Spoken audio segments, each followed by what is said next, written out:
Good evening. Good evening sir. हो गया test? Yes sir.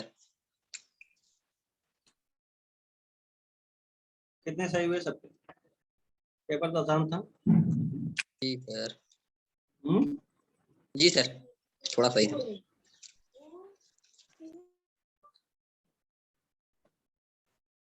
90 में 90 है किसी का?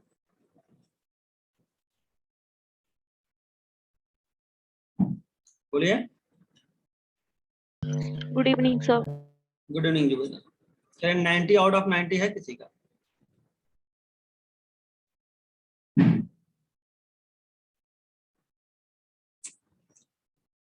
Ninety out of 90।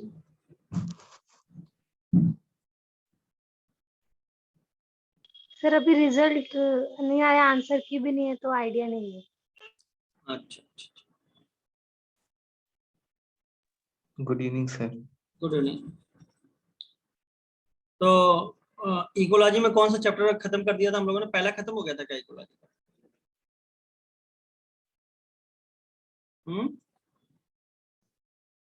बोलिए। यस सर, हो गया था।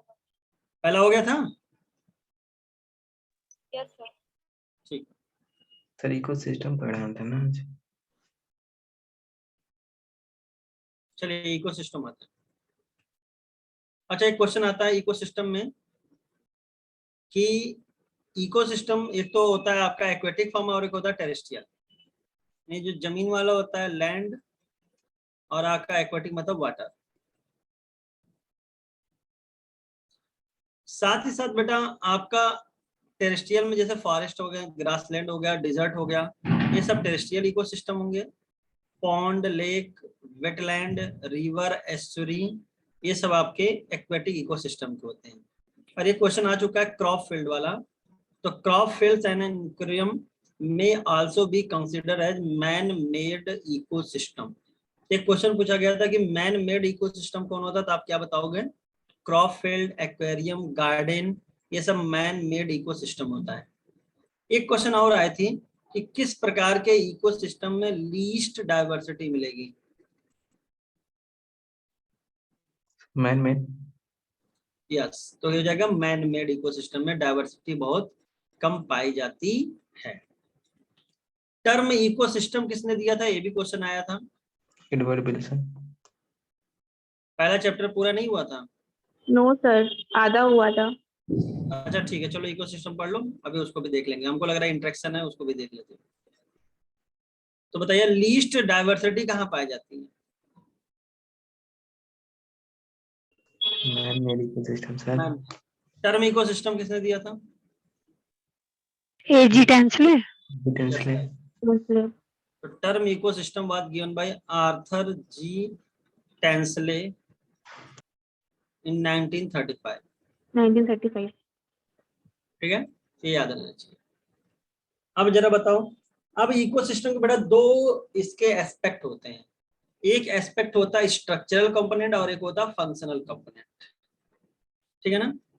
अब जैसे देखिए स्ट्रक्चर एंड फंक्शन, एक हो गया स्ट्रक्चरल एस्पेक्ट और ये हो गया फंक्शनल। स्ट्रक्चर एस्पेक्ट में आपका आता है स्ट्रैटिफिकेशन, और कम से कम 4 बार पूछा गया होगा आपका ये स्ट्रैटिफिकेशन। तो व्हाट इज स्ट्रैटिफिकेशन? तो कहते हैं vertical distribution of different species occupying different levels is called stratification. Like that, किसी फॉरेस्ट में जाओ तो जो सबसे बड़े ट्री होंगे वो टॉप वर्टिकल स्ट्रेटा यानी टॉप लेयर ऑफ फॉरेस्ट आएंगे। उसके नीचे की लेयर बनेगी आपकी श्रब की, उसके नीचे की लेयर बनेगी आपकी हर्ब्स और ग्रासेस की, यानी बॉटम लेयर बनेगी। तो यानी कि आपका स्ट्रैटिफिकेशन कम से कम मुझे जब तक याद है कि 4 बार तो पूछा ही गया है। तो वेरी वेरी इंपॉर्टेंट। और जरा बताइए ये स्ट्रैटिफिकेशन कौन सा एस्पेक्ट है इकोसिस्टम का, स्ट्रक्चरल की फंक्शनल? स्ट्रक्चरल। स्ट्रक्चरल है। और ये भी क्वेश्चन पूछा जा सकता है कि bottom layer of vertical strata ऐसे बनता है, तो बॉटम लेवल लेयर पे कौन आएगा, टॉप पे कौन आएगा, मिडिल पे कौन आएगा, ऐसे पूछा जा सकता है। तो बॉटम लेयर पे ग्रास एंड हर्ब्स आएंगे, सेकंड लेयर होगी श्रब्स, और टॉप लेयर में टॉल ट्रीज या canopy of trees. The component of the ecosystem are seen to function as a unit when you consider the following aspect. अब यानी ये functional unit है. पहला है productivity, दूसरा है decomposition, तीसरा है energy flow एंड चौथा है nutrient cycling. तो एक्चुअली जो इस चैप्टर में हमें सिर्फ इन्हीं 4 फंक्शनल एस्पेक्ट के बारे में ही बात करनी है. यानी इसमें सबसे पहले हमें किसके बारे में नॉलेज होना चाहिए? प्रोडक्टिविटी, दूसरा डिकम्पोजिशन, तीसरा एनर्जी फ्लो, चौथा न्यूट्रिएंट साइकिल. इकोसिस्टम में बताओ क्या बाहर से एनर्जी देनी पड़ती है कि वो सेल्फ सस्टेनेबल है?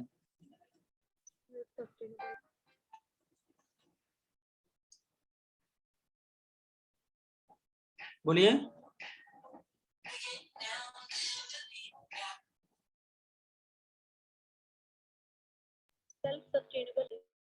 सेल्फ होगा सर. सेल्फ सस्टेनेबल होगा, ठीक है ना. यानी कि जैसे हमें मान लो जैसे तुम्हारे पास तुमने मैन मेड एक्वेरियम बनाया, तो उस एक्वेरियम में हमेशा तुम्हें क्या करना पड़ेगा? मछलियों के दाना डालना पड़ेगा, मतलब भोजन देना पड़ेगा.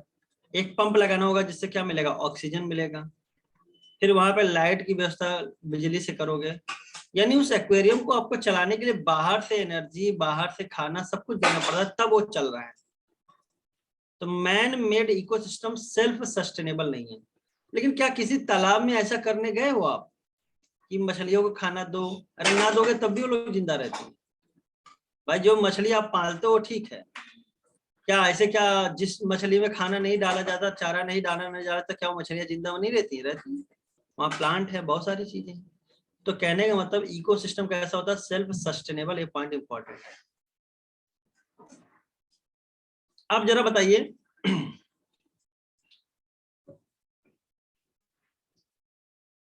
हाँ, किसी इकोसिस्टम में, जैसे ये लाइन इंपॉर्टेंट है कि जरा बताइए जो इकोसिस्टम जैसे पॉन्ड हो गया, इसमें ऑटोट्रॉफिक कंपोनेंट कौन कौन से आएंगे? तो लिख सकते हो autotrophic component include the phytoplanktons, some algae and floating submerged marginal plants found at the edges.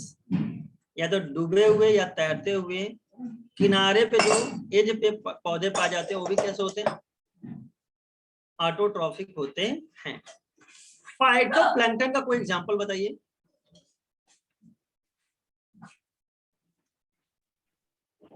Diatoms, chrysophytes. Yes, chrysophyte, diatoms. Very good, very good. The consumer are represented by zooplanktons. तो last lecture में आपको जूप्लैंक्टन बताया था मैंने. तो जूप्लैंक्टन में कौन आएगा बेटा? आपका क्रस्टेशियन आते हैं. और कौन आता है? Molluscans भी आते हैं. कौन? Molluscans. हाँ, जो माइक्रोस्कोपिक हो. लेकिन Yes sir.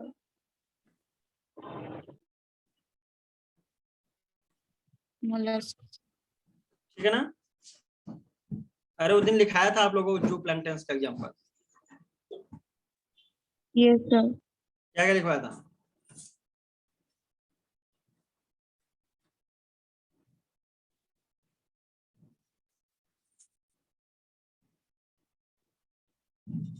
दो लिखवाए थे. आप लोग बहुत जल्दी बोल रहे हो, ये गलत है. लिख लो. एनिडेरियंस, क्रस्टेशियंस, ये सब कौन होते हैं बेटा? आपके जूप्लैंक्टन होते हैं.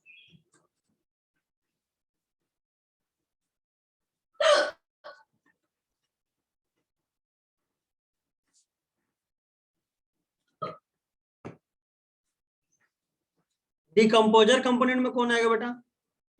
Fungi, bacteria and flagellates. Bacteria and बहुत important. Fungi, bacteria and flagellates especially abundant in the bottom of the ponds. pond. This system perform all the function of any ecosystem and of the biosphere as a whole, that is conversion of inorganic into organic material with the help of radiant energy of the sun by the autotrophs. तो autotrophs क्या करेगा, sunlight की energy को इस्तेमाल करेगा और inorganic matter को किसमें बदल देगा, ऑर्गेनिक में, जैसे कि वाटर ले लेगा, क्या ले लेगा, CO2, ये सब इनऑर्गेनिक है, क्या बना लेगा, C6H12O6, यानी ये हो गया ऑर्गेनिक। और क्या लिया, सनलाइट लिया। ये कौन करता है, ऑटोट्रोप्स। आप करवा दीजिए। अब इसको खाएगा कौन, heterotroph. Consumption of the autotroph by heterotrophs. अब भैया जब ऑटोट्रॉफ मरा, हेटेरोट्रॉफ मरा, तो उसकी बॉडी को तोड़ के फिर मिट्टी में मिला देता कौन, आपका decomposers. Decomposition and mineralization of the dead matter to release them back for reuse by the autotrophs. These events are repeated over and over again. और ये बहुत अच्छी लाइन हो गई, इसको अंडरलाइन कर लीजिएगा, इंपॉर्टेंट है। There is unidirectional movement of energy towards the higher trophic level and its dissipation and loss as heat to the environment. कहने का मतलब एनर्जी का जो ट्रांसफर होता है एक ट्रॉफिक लेवल से दूसरे ट्रॉफिक लेवल में कैसे होता है बेटा, यूनि डायरेक्शनल होता है। और इसी का यूनि डायरेक्शनल फ्लो में ही कुछ इन्वायरमेंट में हीट लॉस के थ्रू भी होता है।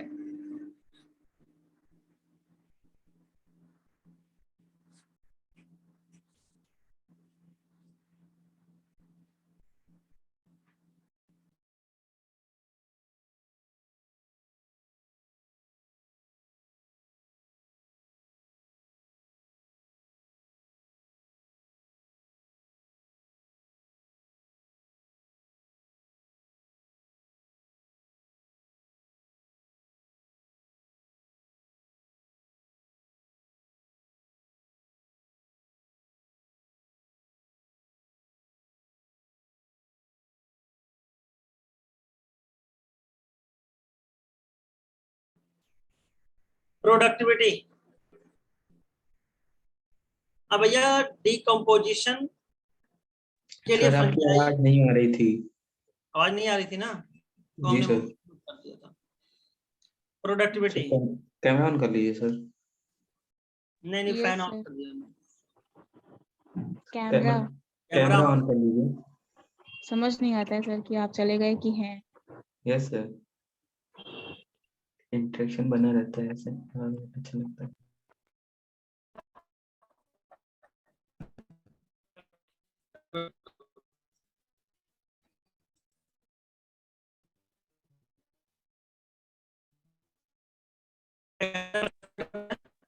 सर रहने दीजिए सर, सिग्नल जा रहा है। तो फ्लक्चुएट पता नहीं क्यों कर रहा है, इसको आज सर से वॉइस recover- लैग कर रही है। Yes sir. अभी सही है, यस Yes, सर, sir. अब ठीक है। ठीक है चलो। A constant input of solar,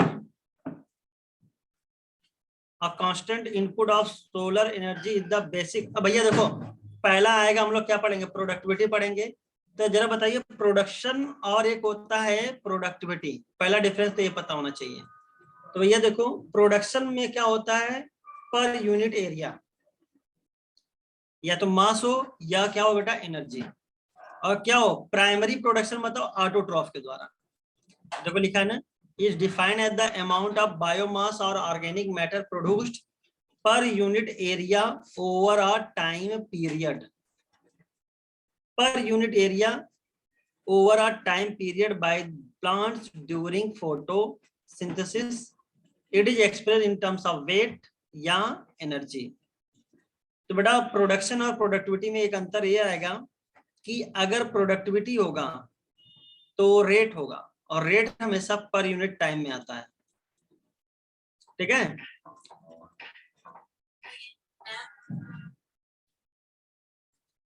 बोलो प्रोडक्टिविटी और प्रोडक्शन में डिफरेंस। सर पर यूनिट एरिया होगा तो प्रोडक्शन होगा, पर Yes. यूनिट टाइम हो जाएगा तो प्रोडक्टिविटी हो जाएगी। लेकिन ये देखो ये ओवर अ टाइम पीरियड है, लेकिन ये यूनिट टाइम नहीं है। किसी समय तक में एक यूनिट एरिया में जितना भी ऑर्गेनिक मैटर बना उसको हम लोग बोलते हैं प्राइमरी प्रोडक्शन। तुम दिमाग मत लगा लेना कि सर प्राइमरी प्रोडक्शन में भी टाइम दिया है, अरे जो भी प्रोडक्शन होगा किसी न किसी समय में तो होगा ही, लेकिन देखो यूनिट टाइम नहीं है, ध्यान रखना। तो याद रखिएगा gram per metre square and kilo calorie per metre square. और इसी में अगर हम लोग क्या लगा दें, रेट, मतलब कि प्रोडक्शन पर यूनिट टाइम, तो क्या हो जाएगी, प्रोडक्टिविटी। प्रोडक्टिविटी। ध्यान रखना, ये ओवर अ टाइम पीरियड को अच्छे से अंडरलाइन कर लो, ये यूनिट टाइम नहीं दिया गया है। अरे कोई भी चीज बनेगा एक समय तो लेगा ही लेगा, अगर वही बोल दो कि यूनिट टाइम, तो क्या हो जाएगा आपकी प्रोडक्टिविटी। ये इंपॉर्टेंट रहा आपके लिए। अब बताओ, जो फोटो और ये सिंबल भी कई बार पूछा जा चुका है, इंपॉर्टेंट है। अब जरा बताइए कि जो आपका, ध्यान रखो कि जो आपका फोटोसिंथेसिस में बनता है वो क्या होगा, जीपीपी, ग्रास प्राइमरी प्रोडक्टिविटी। अगर उसमें रेस्पिरेटरी लॉसेस को निकाल दो तो क्या आ जाएगा, NPP. NPP. NPP equal to GPP minus R बनता है। और रेस्पिरेटरी एक 2021 कितनी बार आ गया यार, सबको आपको पता है, बड़ा इंपॉर्टेंट भैया, याद रखिएगा। अब बताइए, एक क्वेश्चन बनता था कि GPP is always more than NPP, ये बात सही है कि गलत है? सही है। यस सर सही है। तो भैया प्रोडक्शन में, प्रोडक्टिविटी में, और उसका यूनिट, और साथ साथ जीपीपी एनपीपी, ये चीजें, ये मुझे लगता है स्पेसिफिक अगर क्वेश्चन बनने की कोशिश करेगा तो बनाएगा। अब बेटा सेकेंडरी प्रोडक्टिविटी क्या होगी, तो कहा यह जाता है कंज्यूमर लेवल पे होगी, यानी प्रोडक्टिविटी एट कंज्यूमर लेवल क्या कहलाएगी, सेकेंडरी प्रोडक्टिविटी। कहने का मतलब, जो चिकन खा रहे हो वो प्राइमरी प्रोडक्टिविटी का प्रोडक्ट है कि सेकेंडरी प्रोडक्टिविटी का प्रोडक्ट है? सेकेंडरी। तो net primary productivity is the available biomass. हाँ, और बताइए, जो कंज्यूमर को मिलता है वो क्या होता है आपका, नेट प्राइमरी, यानी एनपीपी। तो लॉस हटा के ही तो प्रॉफिट होता है। तो available biomass for the consumption to heterotroph हो जाएगा, तो क्या बोलोगे, एनपीपी, यानी हर्बीवोर एंड डिकम्पोजर के लिए। और सेकेंडरी प्रोडक्टिविटी है, is defined at the rate of formation of new organic matter by consumer level. हाँ बोलो, यहाँ तक क्लियर है? यस सर, ऐसे भी तो क्वेश्चन आता है ना कि कौन सा सेकेंडरी है और कौन सा प्राइमरी है, तो उसमें ये सेकेंडरी में अगर हर्बीवोरस डिकम्पोजर, हाँ कंपोजर दिया रेट रहेगा ऑफ तो प्रोडक्शन, हाँ ये कह सकती हो, rate of production of biomass या new organic matter by herbivores. तो सर उसका क्या लगाएंगे ऑप्शन? Secondary productivity. अगर ये आ जाए प्रोड्यूसर के द्वारा तो हमेशा कैसा होगा, प्राइमरी। प्राइमरी होगा तो हर्बीवोर के द्वारा होगा तो कैसा हो जाएगा, सेकेंडरी हो जाएगा। क्योंकि भैया तुम्हारा हर्बीवोर किस लेवल पे आते हैं, कंज्यूमर, मतलब समझ में आ रहा है ना, ये फर्स्ट Yes, टॉप लेवल पे कंज्यूमर होते हैं, सॉरी प्रोड्यूसर होते हैं। अब प्रोड्यूसर को जो भी खाएगा वो किस कैटेगरी में आएगा, कंज्यूमर की कैटेगरी। जो कंज्यूमर का है वो सेकेंडरी। हाँ, कंज्यूमर को जो भी खाए वो प्राइमरी लेवल होता है। कंज्यूमर, वो अलग बात है, लेकिन सब कंज्यूमर आएंगे, प्रोड्यूसर को छोड़ने के बाद सारे कंज्यूमर हैं। अब हर्बीवोर प्राइमरी लेवल का है, कार्निवोर क्या है, सेकेंडरी लेवल का है, लेकिन है सब क्या बेटा, कंज्यूमर। अब एक क्वेश्चन पूछा गया, primary productivity depend on the plant species inhabiting A particle. तो ऑब्वियस सी बात है यार, कि C4 है कि C3 है, कि कैसी फोटोसिंथेसिस हो रही है, सब कुछ, बहुत सारे इन्वायरमेंटल फैक्टर इसके लिए क्या होंगे, डिपेंडेंट होंगे। टेम्परेचर कांस्टेंट है, लाइट की अवेलेबिलिटी क्या है, सॉइल में मिनरल न्यूट्रिएंट कैसे हैं, उसकी फोटोसिंथेटिक की पावर कैसी है, ये सब तो आपको बकवास की बातें होगी, मुझे नहीं लगता कि आपको समझाने की जरूरत पड़ेगी मुझे। It also depends on a variety of environmental factor, availability of nutrients and photosynthetic capacity of plants. तो बेटा जैसे लगता है इस चैप्टर को पढ़ो तो खेती करना सीख लो, और क्या है। एक बार बताओ, अगर तुम्हारे खेत में खाद नहीं रहेगा, मतलब कि न्यूट्रिएंट नहीं रहेगा, तो क्या प्रोडक्टिविटी होगी, नहीं होगी। Therefore it varies in different types of ecosystem. Annual net primary product, अच्छा देखो ये एनपीपी की वैल्यू है, जरा ध्यान देना। हम लोगों को वैल्यू तो याद रहती है लेकिन ये नहीं याद रहता है ये जीपीपी है कि एनपीपी है। तो एक अच्छा क्वेश्चन यहाँ से बनाया जा सकता है कि ये जो दिखाया गया था एनपीपी दिखाया गया था, तो कंप्लीट बायोस्फीयर की कितना होती है बेटा, अप्रोक्सीमेटली 170 बिलियन टन्स होती है। और ये कौन सा वेट लिया गया है, ड्राई वेट, ये भी इंपॉर्टेंट रहा आपके लिए। कौन सा वेट लिया गया, ड्राई वेट। तो वेट दो प्रकार के होते हैं, एक होता है आपका फ्रेश वेट, एक होता है ड्राई वेट, और मोस्ट एक्यूरेट होता है ड्राई वेट। मोस्ट एक्यूरेट होता है आपका ड्राई वेट। तो productivity, net primary productivity of the whole biosphere is approximately 170 billion tons यानी dry weight of organic matter of this despite occupying about 70% of the surface, the productivity of the ocean are only about 55 billion tons. 70% area आपको पता होगा समुद्रों ने घेरा हुआ है, लेकिन उसकी प्रोडक्टिविटी कितनी होती है? सिर्फ 55 billion tons. Discuss the main reason for the low productivity of ocean with your teacher. तो डिस्कस करिए, जरा बताइए क्यों प्रोडक्टिविटी कम होती है? Unavailability of light sir. Light sir एक कम तो सनलाइट है. अवेलेबल नहीं होता है, डीप सी में जो सनलाइट नहीं जा पाता है. हाँ, इस वजह जैसे से- जैसे आप जाओगे तो जितना डीप में जाते जाओगे उतना ही क्या होगा कि सनलाइट कम होता जाएगा. साथ ही साथ और नीचे जाओगे 500 मीटर के बियॉन्ड तो आपको लाइट ही नहीं मिलेगी. चलो ठीक है, ये जानिए रहा. साथ ही साथ वहां पे क्या होता है कि वहां पे प्रोडक्टिविटी इसलिए भी कम होती है कि क्योंकि वहां पे छोटे छोटे माइक्रोस्कोपिक लेवल के ऑर्गेनिज्म पाए जाते हैं. और प्रोड्यूसर का और सर ऐसे भी बोल सकते हैं ना कि कुछ ये पोल्यूशन की वजह से जो है वो वेस्ट हो जा रहा है. नहीं, वेस्ट वहां कुछ नहीं होता. जैसे बताते हैं यहाँ से प्रोडक्टिविटी इसीलिए कम है क्योंकि तो लाइट की अवेलेबिलिटी, हर चीज कांस्टेंट होना चाहिए ना वहां पे. डिकम्पोजिशन खतरनाक, वेरी वेरी खतरनाक. पूछो कैसे? चलो अब जरा बताओ, ताजा मरा हुआ कुत्ता और ताजा गिरी हुई लीफ क्या कहलाएगी? डेट्राइटस. डेट्राइटस. टाइटस. क्लियर? Yes sir. बोलो. हाँ, और उसको तोड़ने वाला ऑर्गेनिज्म डिकम्पोजर कहलाएगा. लेकिन बताओ डेट्राइटस को पहले जो पत्तियां गिरती है, सुनो सुनो, या कुत्ता मरता है या पत्ती गिरती है, तो कुत्ता मरता है और पत्ती गिरती है तो उसको पहले टुकड़े टुकड़े होते हैं यानी फ्रैगमेंट बनते हैं. तो पहला स्टेप क्या होगा? फ्रैगमेंटेशन. फ्रेगमेंटेशन होगा. ठीक है, फ्रैगमेंटेशन हो जाएगा. तो जब फ्रैगमेंटेशन हो जाएगा तो आपको पता है कुछ ना कुछ क्या होंगे, वाटर में डिजॉल्व न्यूट्रिएंट्स निकलेंगे और सॉल्युबल हो जाएंगे, पानी में घुल जाएंगे और जाके पानी के साथ एकदम सॉइल के लोअर लेवल पे जाके प्रेसिपिटेट हो जाएंगे. तो जो पौधे को अवेलेबल नहीं होगी तो इसको बोलते हैं लीचिंग. लीचिंग मतलब होता है रिसना. लिख लो हिंदी में, रिसना. कोई चीज रिस जाए, तली में जाके बैठ जाए, that is called leaching.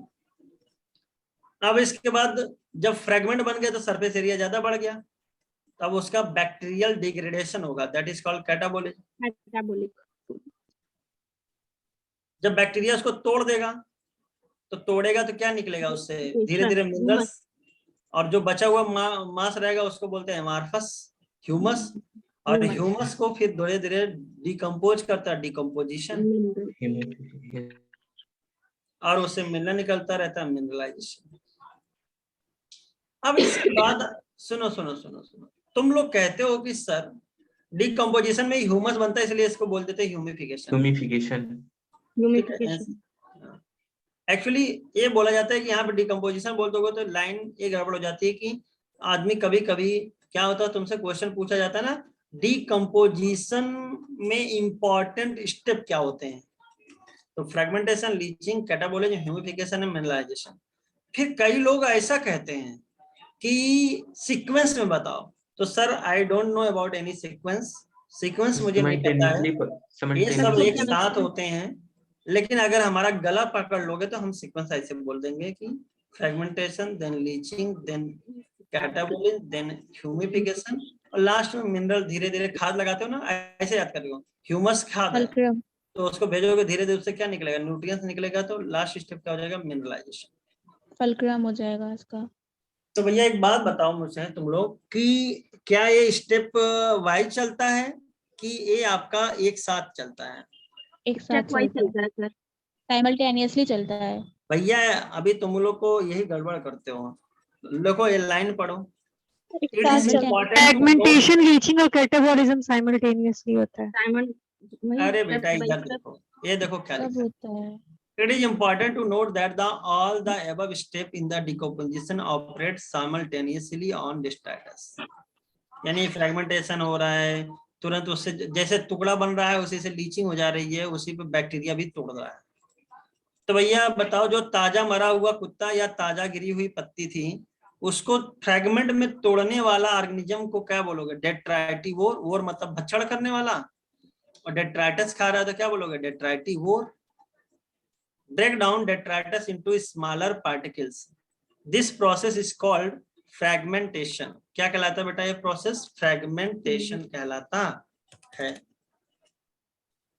Bye the process of leaching water, अब देखो बड़ा अच्छा लाइन इसमें बनती है, लीचिंग में मतलब रिसना, तो वाटर सॉल्युबल इनऑर्गेनिक न्यूट्रिएंट्स, वह इनऑर्गेनिक न्यूट्रिएंट्स जो वाटर में सॉल्युबल होते हैं, go down into the soil horizon, soil का होरिजोन होते हैं नीचे जाके बैठ जाते हैं, and get precipitated as unavailable salt, यानी ये अवेलेबल नहीं रहेंगे, ये बेकार हो गया।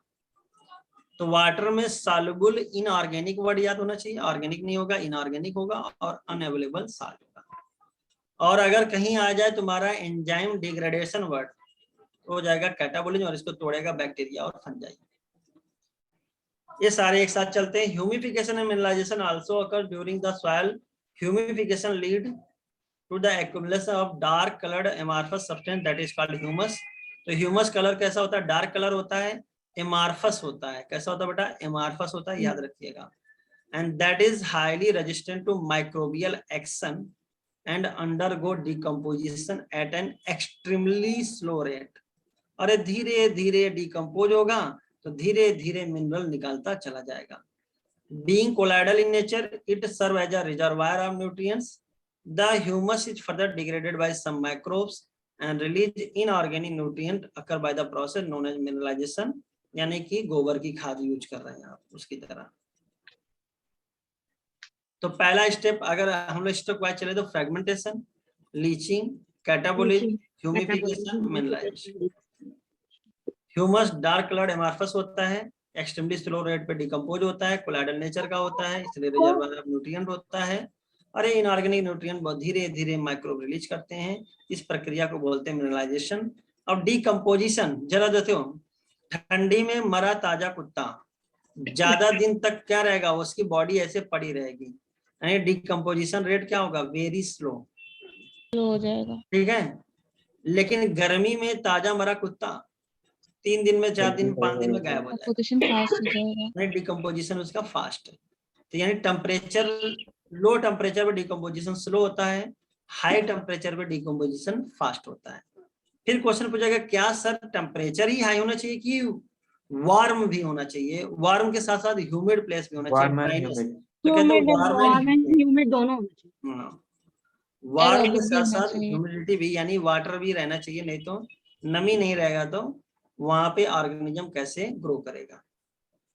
दूसरा कंडीशन आता है कि ऑक्सीजन। तो कहते हैं कि भैया ऑक्सीजन Aerobic। चाहिए तभी तो क्या होगा? अच्छे से तोड़ पाएगा।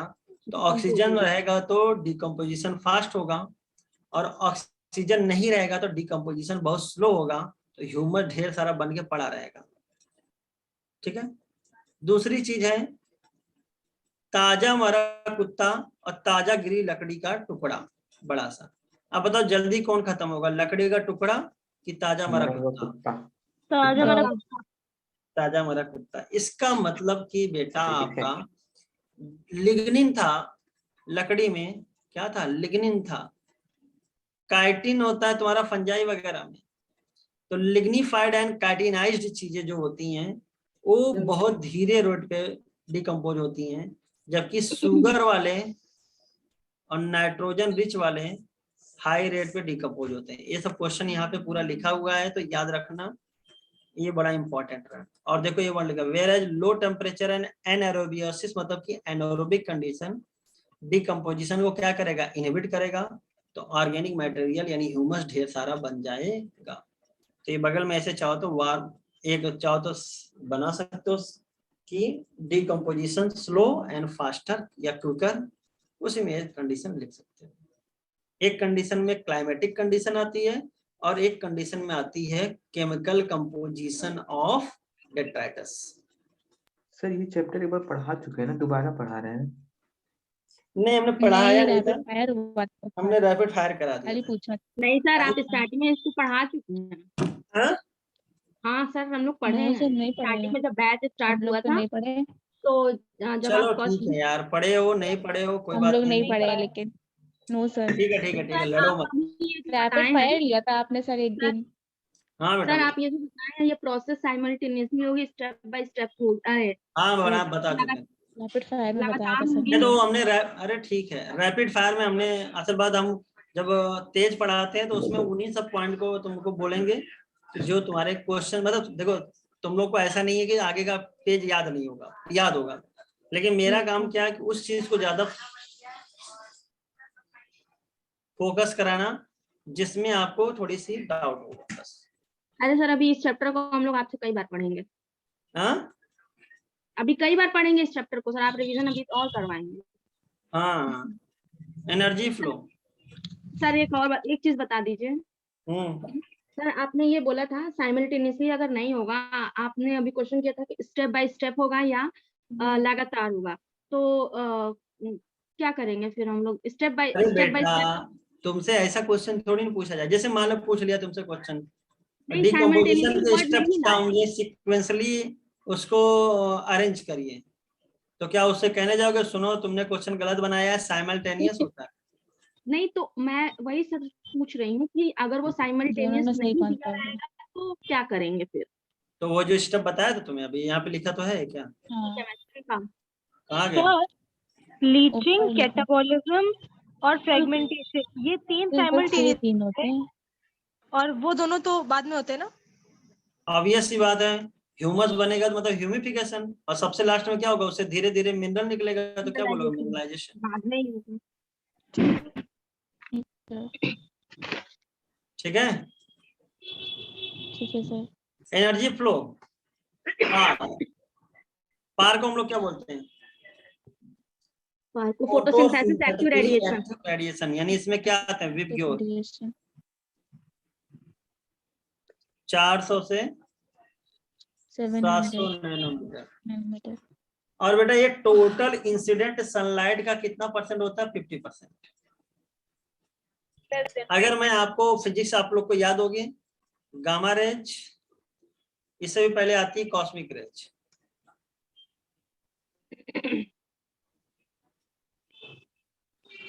Cosmic range, gamma range, X-rays, X-rays, UV range, visible, visible, VIBGYOR, infrared, infrared, far red या रेडियो, माइक्रोवेव, माइक्रोवेव, माइक्रोवेव और फिर रेडियो। फिर रेडियो वेव है। और एक इसका डिक्रीजिंग ऑर्डर है, एनर्जी का डिक्रीजिंग ऑर्डर है। यस, एनर्जी का डिक्रीजिंग ऑर्डर है, वेवलेंथ का और इंक्रीजिंग ऑर्डर वेवलेंथ का है। वेवलेंथ का इंक्रीजिंग है। CGX, क्लासिक गाड़ी यूवी मार, एक्स। क्या बात है, मार, ठीक है, ऐसा भी याद हो। तो जितना ज्यादा एनर्जी होगी उतना ज्यादा पेनिट्रेशन पावर होती है, याद रखना, उतना ज्यादा आयोनाइजेशन पावर भी होगी। तो पार होता है लेस देन 50%, और इस पार का पौधे कितना यूटिलाइज करते हैं, 2 to 10% of the PAR, and this amount of energy sustain the entire living world. एक क्वेश्चन यहाँ से और बन सकता था ना कि टोटल इंसिडेंट सनलाइट का कितना होगा, 2 से 10। 2 से, यस सही बात है भाई, क्लासिक गाड़ी एक्सयूवी इन माय रेंज, हाँ मेरे रेंज में यही गाड़ी है, सर आपकी कौन सी है? एक्सयूवी। सर आपकी कौन सी गाड़ी है? वही तो बोला एक्सयूवी। नहीं सर, जो स्टेटस पे लगी है, हाँ, सर जो स्टेटस पे लगी है जिसकी आपने पूजा करी थी। जिसकी पूजा की थी, यस हाँ सर। वही डीपी वाली। XUV थी। डीपी ना सर, डीपी में तो वही लगी है आपके। एक्सयूवी। महिंद्रा। प्लांट्स कैप्चर, तो बेटा टोटल इंसिडेंट का कितना हो जाएगा, 1 to 5%। So it is very important to know, ये तो बकवास की बातें हो गई, ये सब मत पढ़ो। हाँ चलो भैया, अब तो तुम लोगों को ये तो पता ही होगा कि क्या ये जो एनर्जी का रूल है ये थर्मोडायनेमिक्स का फर्स्ट और सेकंड लॉ को वेरीफाई करता है कि उसको नेग्लिफाई करता है? वेरीफाई करता है। वेरीफाई। वेरीफाई करता है। तो फर्स्ट लॉ ऑफ थर्मोडायनेमिक्स क्या था? Conservation of energy. Conservation of energy, यानी यही तो था शायद ना कि energy neither created nor destroyed yes Yeah. Sir. but can be changed from one transfer form from to one form to another. Another form. और सेकंड लॉ ऑफ थर्मोडायनेमिक्स क्या था? Delta G is constantly entropy decreasing. Change होगा sir. Change in entropy था, entropy वाला था। Disorderliness. Randomness. याद आ रहा है कि कहते हैं कि अगर यूनिवर्स में कोई भी घटना घट रही होगी तो क्या कर रही होगी? यूनिवर्स, पूरे यूनिवर्स को इम्पैक्ट करता है। सर यूनिवर्स की एंट्रोपी हमेशा बढ़ती है। बढ़ रही होती है, इंक्रीजिंग। हाँ, जैसे मुक्का अगर मारो तो पूरे यूनिवर्स में क्या हो जाएगी? ऑर्डर क्या हो जाएगा? बिगड़ जाएगा, डिसऑर्डरलीनेस हो जाएगा। The green plant in the ecosystem are called producer. In a terrestrial ecosystem major producer क्या होंगे बेटा? Herbaceous and woody plant. Likewise producer in aquatic ecosystem are various species like phytoplanktons यानी कि डायटम्स, एल्गी और higher plants हो सकते हैं। Sir यहाँ पे लिखा हुआ है further ecosystem are not exempt. इसका मतलब क्या होता है एग्जेम्प्ट का? एग्जम्प्ट मतलब कि वंचित। नहीं, वंचित, यस राइट, नहीं है, इसी में इंक्लूड हो गया। मतलब कि सेकंड लॉ ऑफ थर्मोडायनेमिक्स को इकोसिस्टम मना नहीं कर सकता, ठीक है, उससे ठीक है, वंचित नहीं है, लागू होगा। दोनों फॉलो सेकंड करेगा। ऑफ अलग अलग थर्मोडायनेमिक्स नहीं है। हाँ एप्लीकेबल है, सिंपल सी बात। Okay sir. अच्छा, नेचर में फूड चेन पाया जाता है कि फूड वेब पाया जाता है? वेब। Food web. हाँ, फूड चेन नहीं पाया जाता, याद रखिएगा। और फूड वेब नेचर में पाया जाता है और एक ऐसा होता है मल्टी डायरेक्शनल होता है, और फूड चेन कैसा होता है? यूनि डायरेक्शनल होता है, और कई सारे फूड चेन मिलके क्या बनते हैं? Food web. वेब। चलिए और बताइए, फूड वेब में एक होता है जीएफसी, एक होता है DFC. Grazing food chain. GFC तो जिंदा वाले हैं, चरने वाले हैं। ग्रेजिंग मतलब चरना, चारण खाद्य श्रृंखला, यानी चरने वाली जो घास फूस चरते हैं। और डीएफसी हमेशा कहाँ से स्टार्ट होगी? जब डेट्राइटस आएगा। डेट्राइटस मतलब मैंने अभी तुम्हें बताया था, ताजा मरा हुआ कुत्ता या ताजा गिरी हुई पत्ती, यानी कि dead of organism in the beginning of the DFC. अब एक वो बताओ, जो भी एनिमल होते हैं वो किस पे डिपेंडेंट होते हैं बेटा? प्लांट्स पे, डायरेक्टली या इनडायरेक्टली? फोटोसिंथेसिस में यहाँ पे डायरेक्टली के ब्रैकेट में कुछ लिखा था और इनडायरेक्टली के ब्रैकेट में कुछ लिखा था। तो डायरेक्टली मतलब कि डायरेक्टली डिपेंडेंट कौन होता है? हर्बीवोर। हर्बीवोर्स। याद करो, फोटोसिंथेसिस में भी यही लाइन थी। और इनडायरेक्टली में क्या लिखा था? कार्निवोर। कार्निवोर्स। अब मेरा क्वेश्चन है कि हर्बीवोर और कार्निवोर्स में से कंज्यूमर कौन है? सब होंगे। दोनों। हमको मालूम था कि कार्निवोर सोचेंगे। अरे भैया, दोनों कंज्यूमर है, दोनों कंज्यूमर हैं। मैंने तुम्हें बताया ना, हर्बीवोर यानी ऑटोट्रॉफ हटाने के बाद सब कंज्यूमर है, चाहे वो हर्बीवोर हो चाहे कार्निवोर। हो जाएंगे सब। अब बता, हर्बीवोर कौन सा कंज्यूमर होगा? प्राइमरी प्राइमरी कंज्यूमर होगा। और प्राइमरी कार्निवोर कैसा होगा? Secondary consumer, secondary. ठीक है। And if the animal eat other animal in turn the meat वगैरह दुनियादारी, तो उसको बोलेंगे secondary consumer. Obviously the primary consumer will be the, ये तो बकवास की बातें हो गई, अभी ये हमको हम फिगर से समझाएंगे। The consumer that feed on the herbivore और कार्निवोर्स और मोर करेक्टली कॉल्ड प्राइमरी कार्निवोर। ये सब बकवास की बातें हुई, आप चाहो तो बगल में एक ऐसे बना लो। रीजन क्या है? क्योंकि आपके लेवल पे ज्यादा लैंग्वेज करना आपके रिवाइजन के लिए नुकसान करेगा। तो चलो 4 ट्रॉफिक लेवल बना देते हैं, T1, T2, T3, T4। तो बेटा T1 में हमेशा क्या आते हैं? ऑटोट्रॉफ यानी प्रोड्यूसर, प्लांट वगैरह। सर वॉइस आपकी यहाँ- लैग कर रही है। अच्छा, फिगर तो दिख रहा है ना? हर्बीवोर रुक रही है बार बार। रुक रही है। एक सेकंड रुको बेटा। सर घर चले गए हैं क्या? नहीं यार घर नहीं है, आज थोड़ा सा यहाँ पे नेट का प्रॉब्लम है अभी, नेट वाले घर चले गए होंगे। चलो हम जरा एक सेकेंडरी लॉगिंग करते हैं। आवाज बिल्कुल नहीं आ रही है? अब आ आ रही रही है है, सर, आ रही है अब सर। सही है। अब आ रही है। आ रही है, चलो ठीक है, थोड़ा झेल लो। सर मैंने तो प्रोड्यूसर हर्बीवोर, ये क्या हो गया बेटा? कार्निवोर। पहली बार आया तो ये प्राइमरी होगा, और ये क्या होगा? Secondary carnivore. अब देखो प्रोड्यूसर क्या हो गया? T1 लेवल पे, और ये हो गया तुम्हारा प्राइमरी कंज्यूमर, कंज्यूमर ये हो गया तुम्हारा सेकेंडरी कंज्यूमर, और ये हो गया तुम्हारा टर्चरी कंज्यूमर। टॉप करने को। ठीक है, तो अब कभी कभी तुम्हें लैंग्वेज पूछा जाएगा, तो जब कंज्यूमर बोलना होगा तो T1 प्लस कर देना, जो भी पूछा जाएगा वो लेवल बता देगा ट्रॉफिक लेवल का। और जब तुम्हें कार्निवोर पूछा जाएगा तो T2 प्लस जो भी पूछा जाएगा वो बता देना। नहीं समझे? जैसे पूछा जाएगा कि टर्चरी कंज्यूमर किस ट्रॉफिक लेवल पे आएगा, तो कंज्यूमर में क्या लगाना? T1 प्लस 3, तो क्या हो जाएगा? T4 लेवल पे।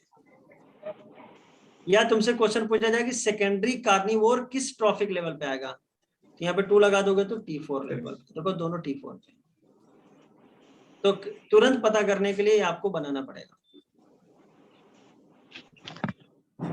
कि अगर कंज्यूमर लेवल दिया हो, ट्रॉफिक लेवल पता करना हो, तो T1 plus given consumer level.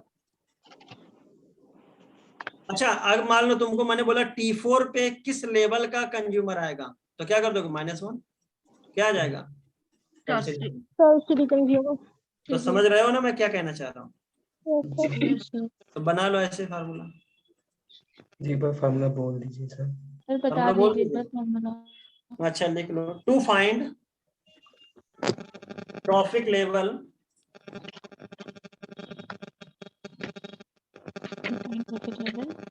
पहला लिखो T1 plus given consumer level,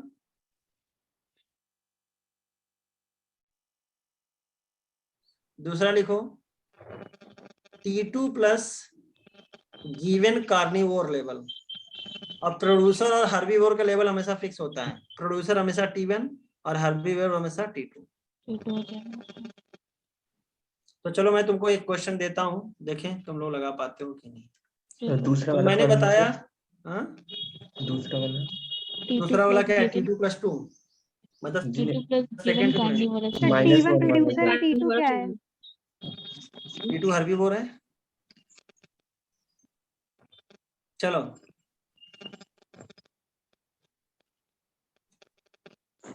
जरा बताइए, ग्रास, ग्रास होपर, फ्रॉग, एक बर्ड। बताओ बर्ड, स्नेक, स्नेक किस लेवल, किस ट्रॉफिक लेवल पे आएगा? कौन सा कंज्यूमर और कौन सा कार्निवोर है? तो ट्रॉपिक लेवल होगा और थर्ड कंज्यूमर होगा, सेकंड कार्निवोर होगा। ऐसे केस में तो आप ट्रॉफिक लेवल तुरंत पता कर लोगे, क्योंकि ये देखो 1 2 3 4, तो T4 है तो कंज्यूमर निकालना होगा तो क्या कर दोगे? -1, -1 तो टर्चरी कंज्यूमर हो गया। टर्शियरी कंज्यूमर और अगर होगा, तुम्हें वो निकालना हो कार्निवोर, तो 2 घटा दोगे तो क्या हो जाएगा? दो minus सेकेंडरी कार्निवोर। हम्म, कर ले जाओगे ना अब? अरे यस कहते सर, माइनस कहाँ से आ गया ये मत पूछ लेना, फार्मूला उलट देना है, माइनस हो जाएगा वो। उल्टा हो गया फॉर्मूला। हाँ चलो ये थोड़ा सा ट्रिकी था, बाकी मुझे नहीं लगता इतना हाई आएगा, लेकिन आप लोग कर ले जाओगे, प्रैक्टिस कर सकते हो, खुद से कर लोगे। सर तो सर कंज्यूमर लेवल जाने के लिए ट्रॉफिक लेवल -1 करते हैं, और दूसरा कार्निवोरस लेवल के लिए कार्निवोर लेवल -2 जाने के लिए ट्रॉफिक 2 माइनस ट्रॉफिक लेवल -2। -2 करते हैं। Thank you. अच्छा, जीएफसी और डीएफसी अलग अलग इकोसिस्टम का दिया गया है, ठीक है ना। तो डीएफसी कहाँ से स्टार्ट होगा बेटा? डिकम्पोजर इसका होगा, डिकम्पोजिशन, और डेड ऑर्गेनिक मैटर से स्टार्ट होगा, ठीक है। तो यानी क्या इसमें डीएफसी फूड चेन में सेप्रोट्रॉफ आएंगे? ऑब्वियस सी बात है यार, डिकम्पोजर क्या होते हैं? Saprophytic mode of nutrition show करते हैं। और जीएफसी में क्या होता है? ग्रेज करना, मतलब खाने वाला श्रृंखला है। अब एक क्वेश्चन बनता है एक्वेटिक में, एक्वेटिक इकोसिस्टम में मेजर एनर्जी कंड्यूट्स, यानी एनर्जी का कंड्यूट्स क्या होगा? जीएफसी की DFC? DFC it is GFC. chain। Grazing. अब बात करते हैं टेरेस्ट्रियल इकोसिस्टम में। Grazing food chain। Terrestrial ecosystem में जीएफसी और डीएफसी में मेजर कंड्यूट कौन होगा? DFC DFC। It is DFC. Detritus food chain. अब क्यों होता है तो मैं आपको समझा सकता हूं कि आपको भी पता है कि एक्वेटिक इकोसिस्टम में आपका जो प्रोड्यूसर होते हैं वो क्या होते हैं बेटा? आपके बोलिए, प्रोड्यूसर क्या होते हैं आपके? बहुत कम बायोमास में होते हैं। प्रोड्यूसर का बायोमास बहुत कम होता है।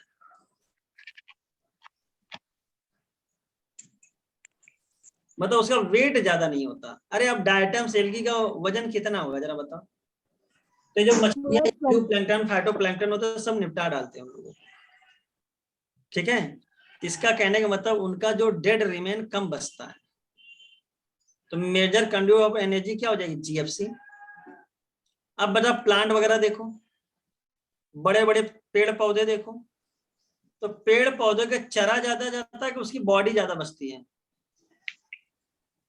बॉडी ज्यादा बचेगी। हाँ, इतने बड़े बड़े कितने वजनदार ट्री हैं, तो उसमें मेजर कंड्यूट ऑफ एनर्जी क्या होगी? जीएफसी की डीएफसी? डीएफसी होगी। ये बात समझ में आ गई ना कि जीएफसी क्यों यहाँ ज्यादा था और डीएफसी क्यों?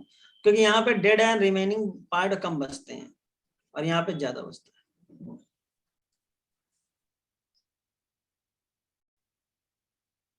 बाकी आपको याद ही करना था। बाकी लाइन याद कर दीजिएगा, ये वाला है। Based on the source of their nutrition of our food, organism occupy a specific place in the food chain that is known as trophic level. पोषण का स्तर। Producer first trophic level, herbivore हमेशा। अच्छा, हर्बीवोर कैसा consumer होता है? Primary consumer, primary consumer, ठीक है। और हर्बीवोर का लेवल हमेशा कितना होता है? T2। सेकंड। बाकी ये कंज्यूमर दुनियादारी सब आपको बता दी है कि देखो यहाँ पे सब दिखा, कार्निवोर का लेवल भी दिखाया गया है, सब बताया गया। तो मैंने आपको फार्मूला के जरिए बहुत तेजी से सिखा दिया।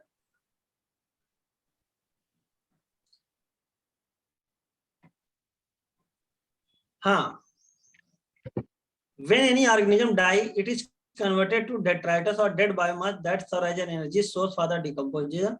Organism at, ये वाली लाइन अंडरलाइन कर लेना, organism at each trophic level depend on those at। तो बेटा हर ट्रॉफिक लेवल का ऑर्गेनिज्म किस ऑर्गेनिज्म पे खाने के लिए डिपेंड रहता है या एनर्जी के लिए? लोअर की अपने हायर, लोअर ट्रॉफिक लेवल पे। यस। और ये स्टैंडिंग क्रॉप, स्टैंडिंग बायोमास तो रगड़ घट्टा करा दिया गया है तुम लोगों के साथ कि मतलब कि organic matter per unit area weight के टर्म में भी हो सकता है, ड्राई वेट की भी टर्म में हो सकता है। मोस्ट एक्यूरेट क्या होता है? ड्राई वेट होता है। 10% ला तो तुम लोगों ने फोड़े फाड़े हो। साइंटिस्ट का नाम भी पता होगा तुम्हें, लिंडेनमान। इसीलिए कहते हैं कि नेचर में बहुत ज्यादा ट्रॉफिक लेवल नहीं आता है, क्योंकि only 10% of energy is converted into each trophic levels. Ecological pyramid trophic level का बनाया गया था। तो बेटा इसमें हमें पहले देखना होगा ये फिगर्स। तो हम तुमको एक जनरलाइज फॉर्म याद करा सकते हैं कि जो इकोलॉजिकल पिरामिड्स बनता है आपका, तो उसमें बेटा सिंपल सी बात है, मैं पहले ले लेता हूं टेरेस्ट्रियल, फिर लेता हूं एक्वेटिक। तो हम चाहे टेरेस्ट्रियल की बात करें, चाहे एक्वेटिक की बात करें, चाहे किसी भी इकोसिस्टम की बात करें, ज्यादातर इकोसिस्टम कैसा होता है, अपराइट की इन्वर्टेड? तो क्या होता है? अपराइट होता है। पहला लेवल तो ये आया। अब इसके बाद आपको अपराइट मत याद करना है, अब इसके बाद जो एक्सेप्शन है इन्वर्टेड का वो याद करना था आपको। तो इन्वर्टेड का पहला इक्वेशन होता है pyramid of biomass. Biomass tree ecosystem. Pyramid of biomass कहाँ पे? Tree ecosystem. In aquatic aquatic ecosystem. Tree को नहीं, ट्री तो बहुत भारी बायोमास होता है, वो कहाँ से उल्टा हो जाएगा? Aquatic ecosystem. अब जरा तुम देखो, खुद दिमाग से सोचो, फाइटोप्लैंक्टन का वेट और व्हेल मछली या जो शार्क मछली का वेट, किसका वेट ज्यादा है? वेल वेल का ज्यादा है। तो वहां की जो मछलियां हैं, छोटी मछली बड़ी मछली, उनका वेट तो बहुत ज्यादा उनकी तुलना में, यानी कैसा हो जाएगा? इन्वर्टेड। प्रोड्यूसर का वेट क्या है? कम है। दूसरा है pyramid of number in tree ecosystem. Yes sir, tree ecosystem ये है। Bell shaped. अब बेटा तुम बताओ, ट्री इकोसिस्टम में प्रोड्यूसर कितना है? एक है, और उसमें ढेर सारे इंसेक्ट, फिर ढेर सारी बर्ड्स, यानी क्या हो रहा है? धीरे धीरे आपका बीच में कम इंसेक्ट ज्यादा होंगे, फिर बर्ड भी कम होती चली जाएंगी, प्रोड्यूसर भी कम होते हैं, और टॉप कार्निवोर तो कम होते ही होते हैं। तो ट्री इकोसिस्टम में कैसा आता है? इन्वर्टेड वर्ड आता है। कैसा वर्ड आता है? Inverted word. ठीक है। अच्छा, लेकिन ट्री इकोसिस्टम में पिरामिड ऑफ बायोमास होगा कि पिरामिड ऑफ नंबर होगा? बायोमास होगा। अरे अभी बताया नंबर का है। नंबर क्योंकि ट्री एक है और बाकी सब बहुत ज्यादा है। हाँ, बट बर्ड्स तो कम है ना, इन्वर्टेड कैसे हो जाएगा फिर? नंबर ऑफ बर्ड ज्यादा है ना। अब देखो, सुनो सुनो सुनो, स्पिंडल होता है जनरली। वो स्पिंडल होता है, ठीक है, लेकिन अगर आपके पास स्पिंडल वर्ड नहीं रहेगा तो क्या चूज करोगे? इन्वर्टेड चूज करोगे ना।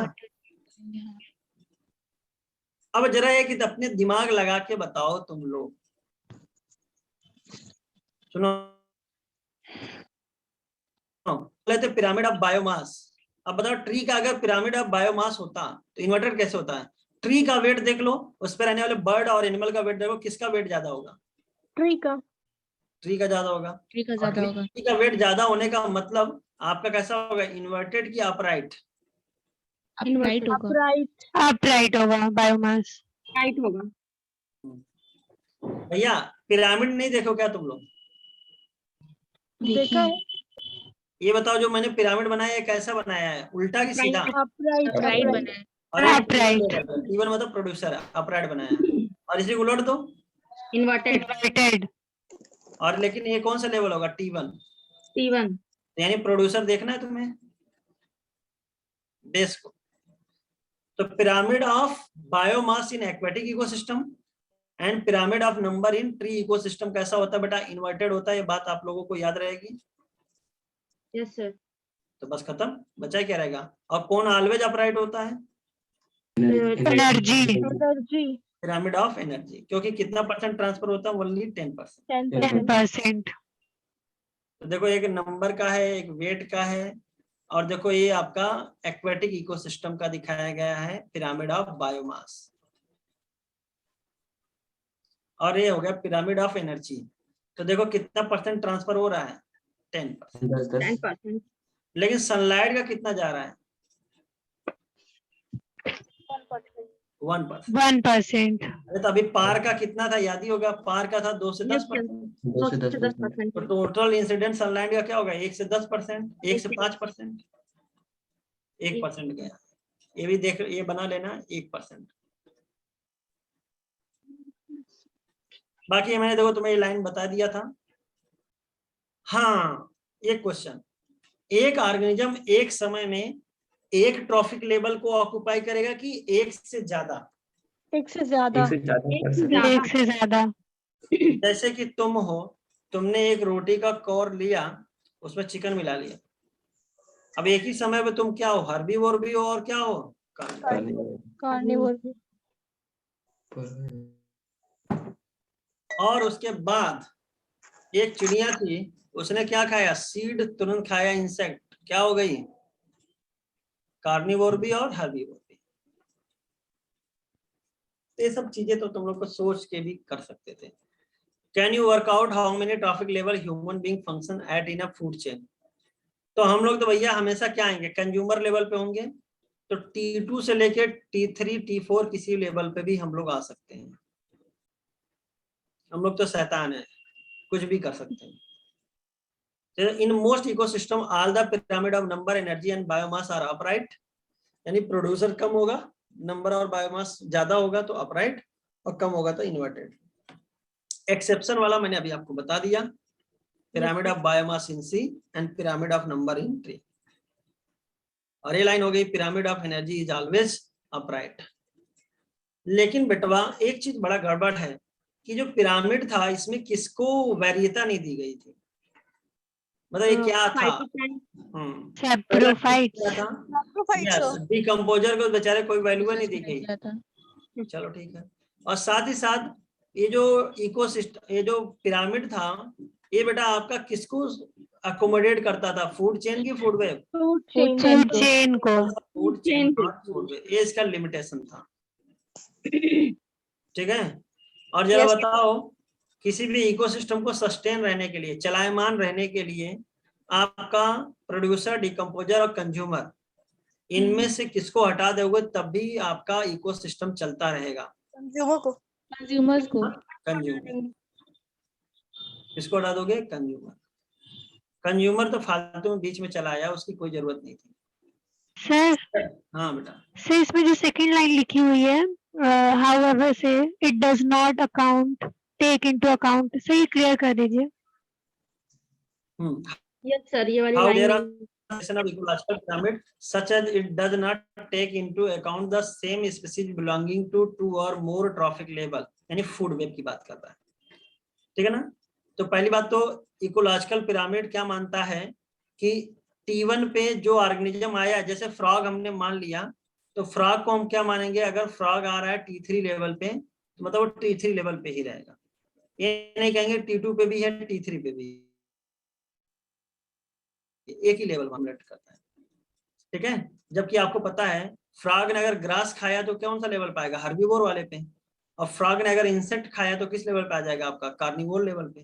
कार्निवोर लेवल पे। लेकिन आपको यहाँ पे खाली एक समय में एक ही लेवल मानना पड़ेगा, तो इसलिए कहते हैं it assume a simple food chain, something that almost never exist in nature. अभी लाइन लिख दिया है सर पीछे दिया हुआ है कि स्पैरो जो है 2 लेवल में आ सकता है, लेकिन यहाँ पे सेम स्पीशीज को हम 2 लेवल में नहीं रख सकते हैं। नहीं रखता, ये लिमिटेशन है इसका। पिरामिड में नहीं रखा गया है। मैंने ये पूछा, जैसे तुमसे पूछा कि क्या आपका इकोलॉजिकल पिरामिड एक ऑर्गेनिज्म को 2 लेवल पे रखता है, तो आप कहोगे नहीं।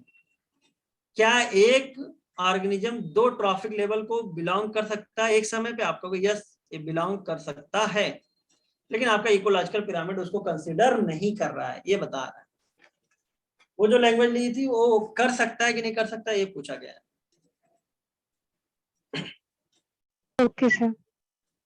अरे जैसे अब हम ही लोग हैं, तो हम लोग तो प्रोड्यूसर छोड़ के हर लेवल पे आ जाएंगे, लेकिन क्या हमें हर लेवल पे रखा जाता है, ऐसा तो है। और बताओ, सैफ्रोफाइट को कोई लेवल नहीं दिया गया था, जो सबसे गलत था, क्योंकि इनके बिना जिंदगी जी ही नहीं जा सकती, क्योंकि कंज्यूमर का कोई रोल ही नहीं था। प्लांट खाना बनाता, मर जाता, उसमें ट्रैप न्यूट्रिएंट को तोड़ के फिर सॉइल में डिकम्पोजर या सैप्रोफाइट मिला देते हैं, फिर प्लांट पैदा होता, खाना बनाता, अपनी जिंदगी जीता। कंज्यूमर तो बीच में फालतू का है। इकोलॉजिकल सक्सेशन,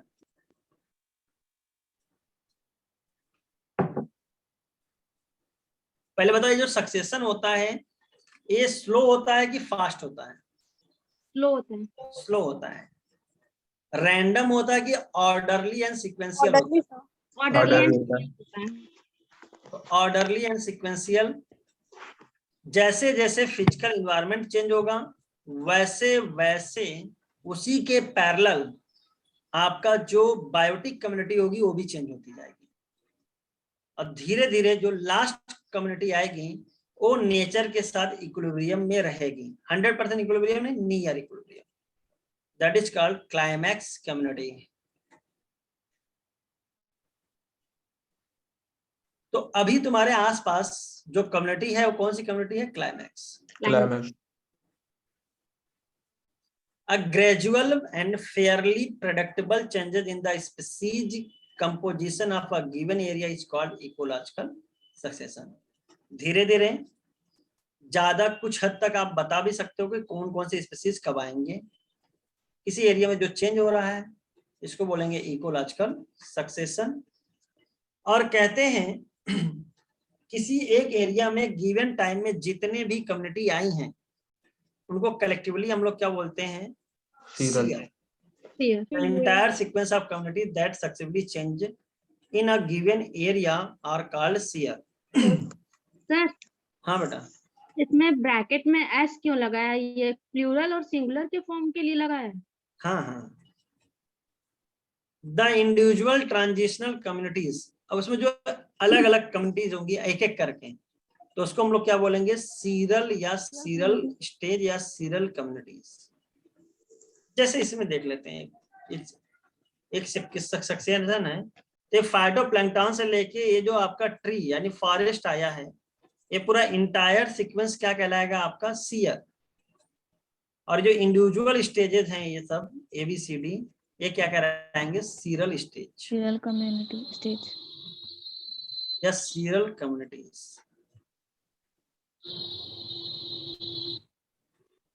अब भैया एक होता है प्राइमरी, एक होता, हाँ बोलो। सबमर्ज्ड और फ्री फ्लोटिंग भी जो है वो सीरियल कम्युनिटी में आ जाएगा? यस ये वाला। यस यस, इंडिविजुअल है ना तो सीरियल में।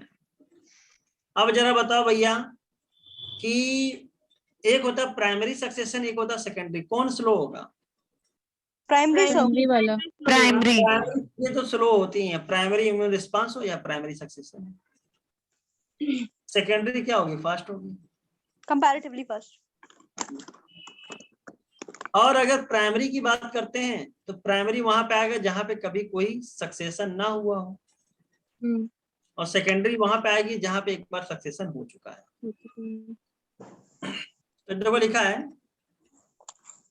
ये वाली लाइन इंपॉर्टेंट हो गई। Succession is hence a process that start in an area where no living organism are there. This could be area where no living organism ever existed, यानी वहां पे कभी भी कोई लिविंग ऑर्गेनिज्म ना पाया गया हो, जैसे कि bare rock, newly created pond, newly cooled lava, इन सब में जो सक्सेशन होगा उसका नाम क्या होगा बेटा? Primary succession. No Pratyush, succession में भी स्लो और फास्ट नहीं कह सकते हैं। सक्सेशन ग्रेजुअल होता है, धीरे धीरे होता है। बस ये है कि मान लो नेचुरल प्राइमरी सक्सेशन होता तो कई साल लग जाते हैं, मिलियंस में, और जो सेकेंडरी सक्सेशन होता है उसमें 20 से 30 साल लगेंगे। बस यही अंतर है।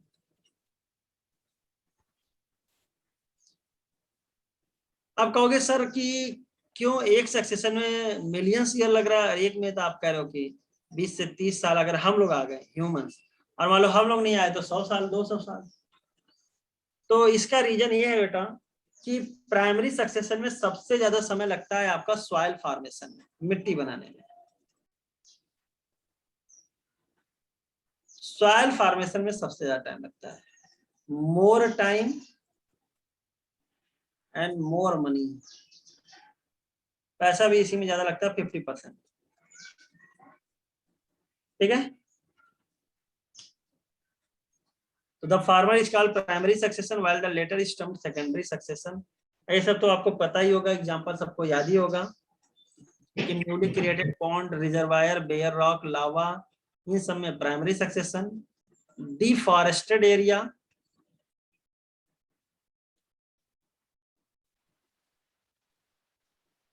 abandoned farmlands, burned or cut forest, lands that have been flooded, जिसमें क्या आ गया, बाढ़ आ गया है.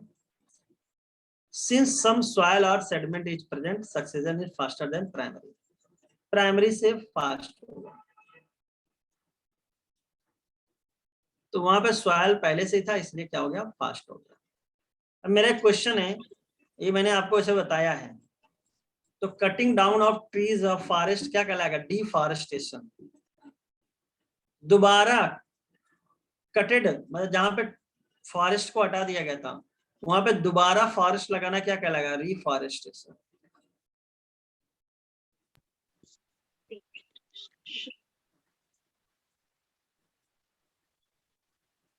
और एक होता है एफॉरेस्टेशन. What is afforestation? जहाँ जंगल नहीं था. यस, न्यू, एकदम न्यू न्यू न्यू, नया नया जंगल उगाना, एफॉरेस्टेशन. और cultivation of forest is called silviculture.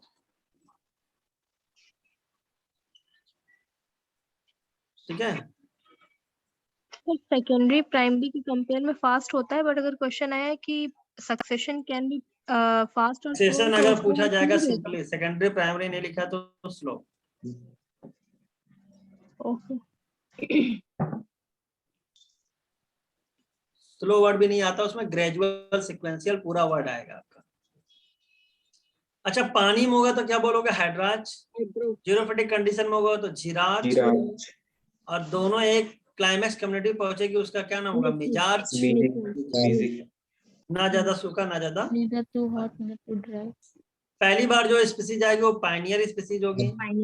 किसी दो पायनियर स्पीसीज का नाम बताओ. लाइकेन बंधु, मॉसेस बंधु, यस यस यस.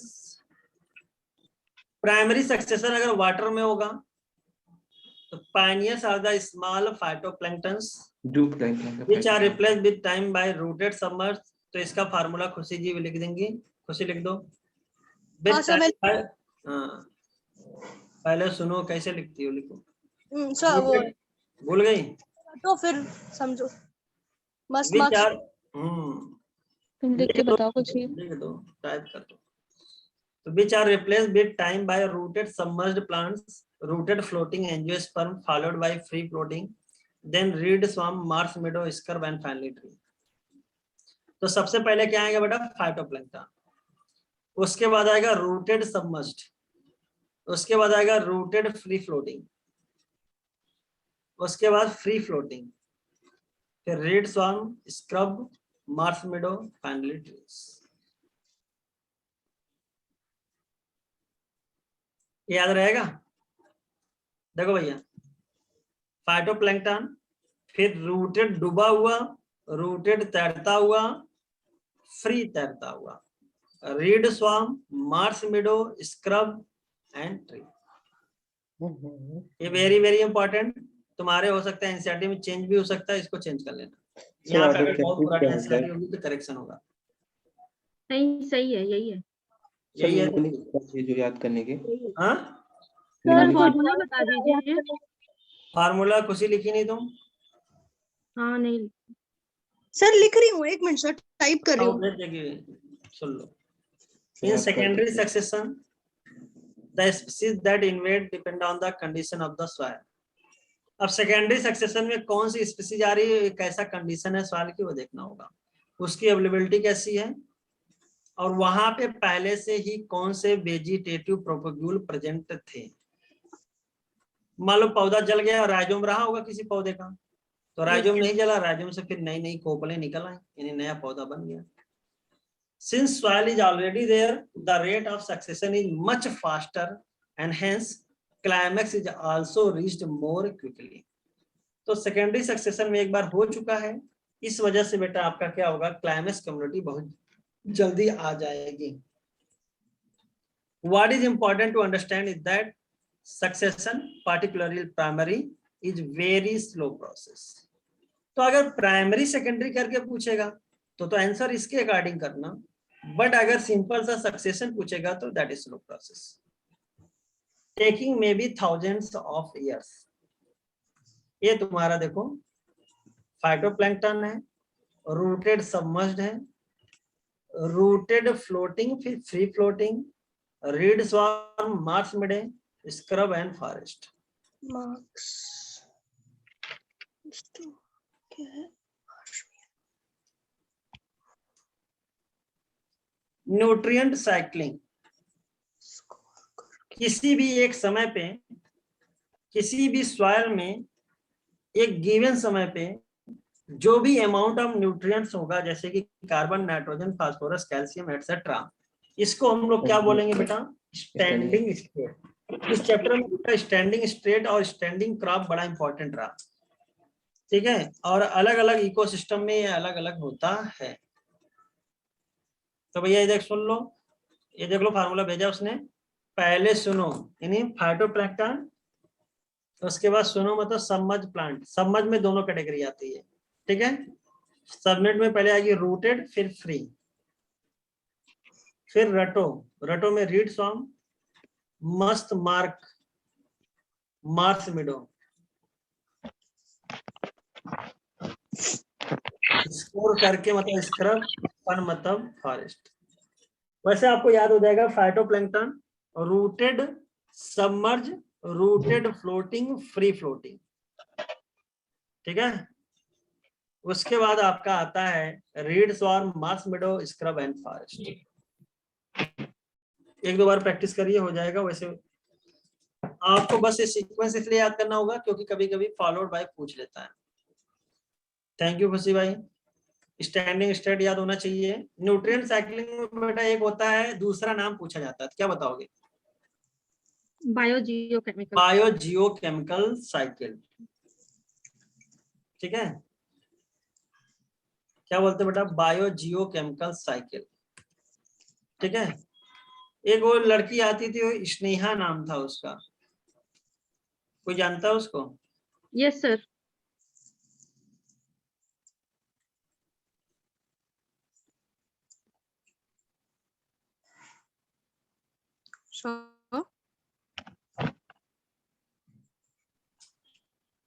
सर आएगी कल से। सर आपकी वॉइस नहीं आ रही है।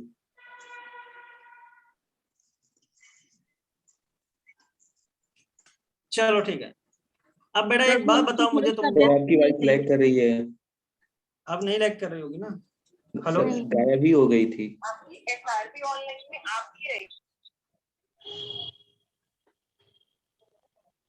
सर ने माइक ऑफ कर लिया है। चलो भैया, कल तुम लोग की क्लास तो रहेगी ना? हाँ कल रहेगी क्लास। सर आपकी क्लास है कल? हाँ कल मेरी क्लास। Sir okay sir. हाँ सर इसका फिलिंग में ब्लैंक दिला दीजिए प्लीज। चलो भेज देंगे, आज कर लेना, पहले खत्म कर देने दो। हाँ sir. What is important is to appreciate, चलो हम पूरा भेज देंगे इसका तुम्हें। तो भैया गैसियस और सेडिमेंट्री का एग्जांपल बता दो। सर आप क्लास में करवाइएगा, उस तरह नहीं होता है, कोई नहीं करता, हम तो नहीं करते। नाइट्रोजन और चलो ठीक है, कार्बन। हम नाइट्रोजन कार्बन हो गए उसके और आप सप्लीमेंट्री एक बार सेंड कर दीजिएगा, हम लोग और क्लास में भी करवा दीजिएगा, एटलीस्ट हम लोग के पास रहेगा तो वो। हाँ हाँ भेज देंगे, क्लास में सर। करवाने वाले। तो गैसियस में कार्बन, नाइट्रोजन होगा, और सेडिमेंट्री में फास्फोरस और सल्फर, और फास्फोरस धोखा और कौन है? सल्फर। धोखा सल्फर देता है। सल्फर हमेशा धोखेबाज होते हैं, बता चुके हैं तुम लोग को। एक क्वेश्चन अगर मैं पूछूं तुमसे, which of the following is sedimentary type of biogeochemical cycle, ठीक है। पहला ऑप्शन कार्बन, दूसरा नाइट्रोजन, तीसरा फास्फोरस, चौथा सल्फर। कौन? Sir phosphorus. फास्फोरस। अभी बोला धोखेबाज को पकड़ोगे कि जो हमेशा फिक्स है? सल्फर। सल्फर काहे पकड़ोगे? अरे सर फिक्स को पकड़ेंगे फास्फोरस। सर अरे गैसेस वाले को पकड़ेंगे। सब लिख लो, sulphur is sedimentary can be gaseous. और सल्फर वहां पे भी धोखा दिया था, कहाँ पे? इमोबाइल और मोबाइल वाले में। मोबाइल और नॉन मोबाइल वाला याद है? Yes sir. Mobile but can be mobile, दोनों जगह याद रखना। तो सल्फर धोखेबाज है, ऐसे करके मैं बोल देता हूँ ताकि याद रहे आपको। और यहाँ बच्चे बहुत कंफ्यूज होते हैं, ध्यान रखना। एक बार क्वेश्चन आ भी चुका है, आप सब पता भी होगा शायद, अगर लगाया होगा तो। तो सेडिमेंट्री पूछा था, वहां पे फास्फोरस ऑप्शन में भी था और सल्फर भी था। आंसर क्या था? फास्फोरस। फास्फोरस। अच्छा, रिजर्वायर भी पूछता है, तो आपका अर्थ क्रस्ट आपका रिजर्वायर हो सकता है, सॉइल रिजर्वायर हो सकता है, और साथ ही साथ आपका रॉक भी रिजर्वायर हो सकता है। सर सीज भी मतलब ओशंस एंड सीज भी तो हो सकते हैं ना सर? और गैसियस की बात हो रही है ना, ये यहाँ पे बात कर रहे हैं इसकी। यहाँ पे देखो, the reservoir gaseous type of nutrient cycling exit in the atmosphere में होगा, या तो ओशियानिक रिजर्वायर भी हो सकता है कार्बन वाले के लिए, ठीक है, लेकिन एटमॉस्फेयर इंपॉर्टेंट है। और सेडिमेंट्री के लिए क्या होता है बेटा? आपका अर्थ क्रस्ट। और इन्वायरमेंटल फैक्टर जैसे कि सॉइल, मॉइस्चर, पीएच, टेम्परेचर, ये सब रेगुलेट करते हैं न्यूट्रिएंट्स का एटमॉस्फेरिक रिजर्वायर में। इकोसिस्टम में कार्बन साइकिल में आपको कुछ नहीं याद करना है, बस याद करना है कि 70% जो कार्बन होते हैं वो डिजॉल्व होते हैं ओशियन में, इसलिए रिजर्वायर की तरह काम कर रहा है।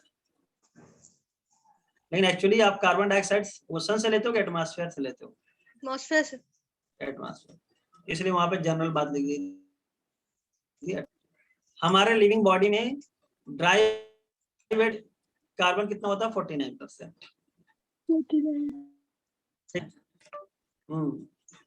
और जरा बताइए, एटमॉस्फेयर में कार्बन डाइऑक्साइड का कंसंट्रेशन कितना हो सकता है?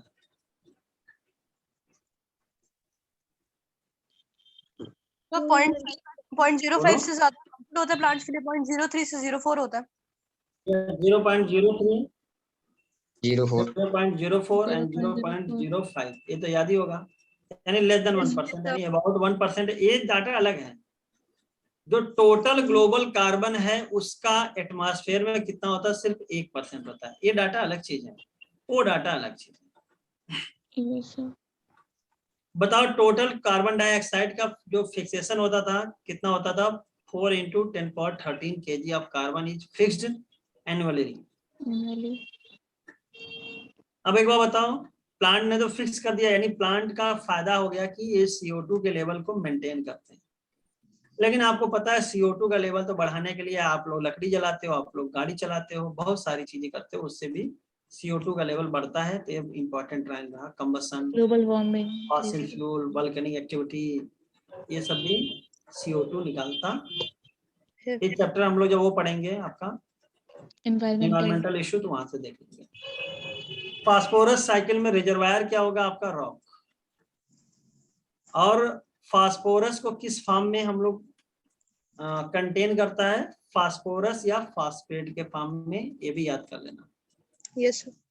ये इंपॉर्टेंट रहा, फास्फेट के फॉर्म में। इसके बाद ये फिगर आपका आ चुका है। तो रॉक को टूटा, तो रॉक का टूटना इज कॉल्ड वेदरिंग। तो टूटा तो फास्फोरस कहाँ गया? Soil solution. अब पानी से कुछ घुल के क्या हो गए होंगे? यहाँ से चले गए होंगे, रन ऑफ कर दिए होंगे। और जो सॉइल सोल्यूशन बचा हुआ फास्फोरस होगा उसको कौन खा लेगा? प्रोड्यूसर, मतलब एब्जॉर्ब कर लेगा। अब प्रोड्यूसर जब इसको एब्जॉर्ब करेगा तो प्रोड्यूसर को कौन खाएगा? कंज्यूमर। कंज्यूमर की बॉडी मरी, प्रोड्यूसर की body Giri, that is called detritus. और डिकम्पोजर ने तोड़ के फिर इसको कहाँ पहुंचा दिया? Soil solution. तो इसमें ABCD करके पूछता है, तो आपको सिंपल सा सीक्वेंस है, याद होगा। यहाँ से रॉक से स्टार्ट करना, रॉक से सॉइल, सॉइल से प्रोड्यूसर, प्रोड्यूसर से कंज्यूमर, प्रोड्यूसर की बॉडी गिरी, कंज्यूमर की बॉडी गिरी, डेट्राइटस, डेट्राइटस से सॉइल सॉल्यूशन, डिकम्पोजिशन। एक क्वेश्चन और बनता है यहाँ पे इंपॉर्टेंट, आपके मिनरल न्यूट्रिशन से भी जोड़ के हम पूछ सकते हैं कि यहाँ पे जो सॉइल सॉल्यूशन से प्रोड्यूसर ने फास्फोरस से एब्जॉर्ब किया होगा, किस फॉर्म में किया होगा? फास्फेट। फॉस्फेट। तुम्हारे वहां पे क्या लिखा है मिनरल न्यूट्रिशन में? फॉस्फेट ही है। फास्फेट जाके फिर से देखो, H2O- लिखा होगा, फिर कुछ और लिखा होगा। H2O4 minus mainly as H2PO4 minus एक होगा H2PO4 माइनस और SPO4 minus 2 PO4 2 minus minus 2 है। याद रखिएगा भाई, आप लोग भूल गए थे। इनके बारे में बताना बहुत ही अच्छी बात है। इन्होंने हर इकोसिस्टम सर्विस पे क्या लगाया था, प्राइस टैग।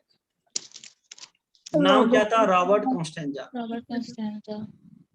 इन्होंने कहा कि अगर ये सारा पैसा हम लोग जोड़ें तो US $33 ट्रिलियन आ जाएगा, जो नेचर हमको पैसा मतलब उस सिस्टम को अगर हमें खरीद के खुद से चलाना हो तो कितना लगेगा, $33 ट्रिलियन। और कहते हैं पूरा वर्ल्ड का जो प्रोडक्ट होता है, GNP बोलते हैं, ग्लोबल ग्रॉस नेशनल प्रोडक्ट, ये $18 ट्रिलियन है, जबकि उसका डबल आपका इकोसिस्टम आपको लाइफ नेचुरली देती है। अब कहते हैं ये जो सारा खर्चा, इसमें सबसे ज्यादा खर्चा किसमें होता है, तो सॉइल फॉर्मेशन में अबाउट 50%, 10% से कम, less than 10% recreation and nutrient cycling में, लेस देन 10% रिक्रिएशन में और लेस देन 10% न्यूट्रिएंट साइक्लिंग में, क्योंकि ईच लिखा है। और क्लाइमेट का रेगुलेशन और habitat for wild life, about 6%। Wild life को हैबिटेट देने में और क्लाइमेट को रेगुलेशन करने में 6%। तो बेटा कलेक्टिवली भी पूछा जाता है, लेस देन भी पूछा जाता है, तो याद रखिएगा। बगल में लिख सकते हो 50%, लेस देन 10%, अबाउट 6%। वैसे भी हमने डाटा वाला कराया हुआ है, हो सकता है इस साल भी कराएं, पहले से कराया है। तो इकोसिस्टम से बेटा आपके क्वेश्चंस अच्छे आते हैं। सर वो चैप्टर रह गया अभी आधा वाला, ग्रोथ ठीक है, और उसको इंट्रैक्शन। हाँ, तो आपका बचा क्या, बायोडायवर्सिटी। तो मान के चलिए आपका कल या परसों में 2 लेक्चर के बाद आपकी biology completely with NCERT reading खत्म हो जाएगी। Yes sir. फिर हम लोग क्या करेंगे, धड़ल्ले से करेंगे question, rapid fire questions. Sir 24 को NCERT 1 का पेपर है, उसके बाद हम लोग वो रिवाइज कर लेंगे। ठीक है। ठीक है। 21 को है। 20 हाँ 21 को है। नहीं मॉडल आ रहा है 21 वाला तो हम लोग यूट्यूब पे करा देंगे। 21 यूट्यूब वाला नहीं करते हैं, वो नहीं करते हैं सर। तो वो नहीं करते। वो नहीं कर पाते हैं सर, टाइम ही नहीं मिलता है। सर 12 6 घंटे का होता है सर। हाँ सर, कंटिन्यूअसली नहीं देख पाते हैं नेट भी फिर। खत्म हो सर जाए। कराएंगे, अच्छा उनका 2-3 घंटे का होता कर लेंगे। Thank you sir, thank you. चलो भैया sir. ठीक है, फिर चलते हैं, bye bye. Bye bye. Bye bye sir. Tata, see you.